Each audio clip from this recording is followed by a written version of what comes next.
যে যতনা মারিয়াতে পারিয়েছে সে ততনা মারিয়াছে। অনুকূল ঠাকুরের অর্ধেকটা মারিয়াছে, তো রাম ভক্ত অর্ধেকটা, তো সদ্গুরু অর্ধেকটা, তো তোমার কি বলে কৃষ্ণ ভক্ত অর্ধেকটা, বাউলে নিয়েছে অর্ধেকটা, নিরঙ্কারে নিয়েছে অর্ধেকটা, আনন্দ মার্গিয়ে অর্ধেকটা।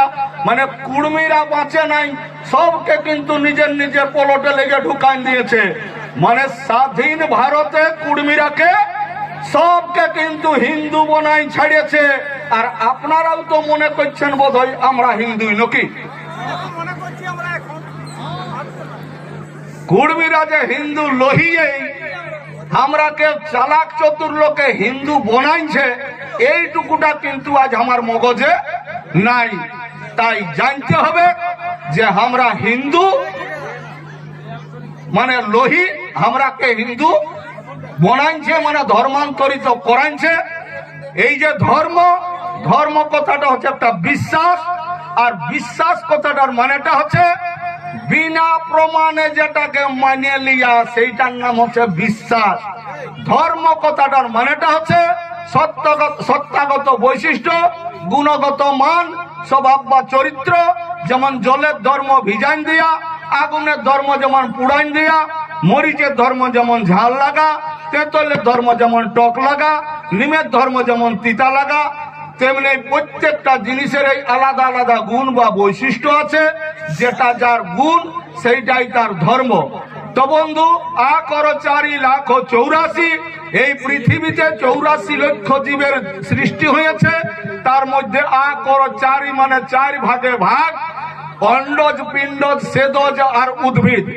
অন্ডজ বলা হয় আন্ডা বা ডিম থেকে যাদের জন্ম, পিণ্ডজ বলা হয় রক্ত মাংস স্থূলাকার দেহ, আর সেদজ বলা হয় জল বা কাদা কিচড়লে যাদের জন্ম, আর উদ্ভিদ বলা হয় এই মাটিটাকে ভেদ করে যেগুলার জন্ম, ঘাস বলুন, লতা, বৃক্ষ, এই সকল গিলা।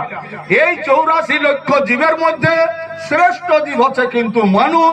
কারণ মানুষ একমাত্র কথা বলতে পারে, মানুষ এই সমাজ নিয়ে বসবাস করতে পারে, মানুষ এই খাবার জিনিস অর্জন করতে পারে, মানুষ এই একে অপরের বিপদ রক্ষা করতে পারে, আর মানুষ এই ভাবতে পারে আমি কোথায় ছিলি, কি করে এই পৃথিবীর আলো বাতাস দেখতে পালি, কে আমাকে এই বসমতায় 8 অঙ্গ দেহ দান করে জন্ম দিয়েছে, আর কে বা আমার ভবিষ্যৎ রচনা করে দিয়েছে। অর্থাৎ যা কিছু আমরা পেয়েছি সেটা আমাদের জন্মদাতা মা আর বাপের দৌলতে পেয়েছি। এই জন্যই বলে লোকে দেখবেন দুনিয়া সংসার। দুনিয়া কথাটার মানেটা হচ্ছে দুই নিয়ে দুনিয়া, প্রকৃতি আর পুরুষ। এই প্রকৃতি পুরুষের মিলিত রূপটাকে বলা হয় ব্রহ্ম। সেই ব্রহ্মই হচ্ছে জীবের সৃষ্টি। তো বন্ধু, এই যে সংসার কথাটার মানেটা হচ্ছে একজনের সঙ্গে আরেকজনের মিলন হলে সঙ্গ হয়, কিন্তু সার হয় নাই। সার কখন হয়? যখন সে নিজের কলেকাকে, মানে বেটা হোক আর বিটি হোক, যখন দেখতে পাই তখন তার সার হয়। তাই এই যে মানুষ, আমরা যে কুর্মী জনজাতি, আমরা হচ্ছে প্রকৃতির পূজারী, আমরা কিন্তু হিন্দু নহি। এই যে হিন্দু আর আমাদের যে প্রকৃতির পূজারী সারনা, ইয়ার মধ্যে অনেক অন্তর আছে। হিন্দুদের পূজা হয় ওং দিয়ে, আর সারনা ধর্মে যে আমাদের পূজা হয় সেই পূজাটা হয় অং দিয়ে। হয়ে চন্দ্রবিন্দু গ, অং মানে হচ্ছে অঙ্গ বা শরীর। দেখবেন অনেকে আমাদের ভাষায় বলে রাস্তা চলবি তো মানে সং লাগাই, আর কাজ করবি তো অং লাগাই। আর ওইটাও বলে যে খাবি অঙ্গে, যে দিবি অঙ্গে সেই যাবে সঙ্গে। অং দিয়ে মানে একিন মনে, এক ধ্যানে, একাগ্রতা নিয়ে মৌন ভাবে যে আমাদের পূজা, এই মানে সারনা ধর্মের লোকের পূজা।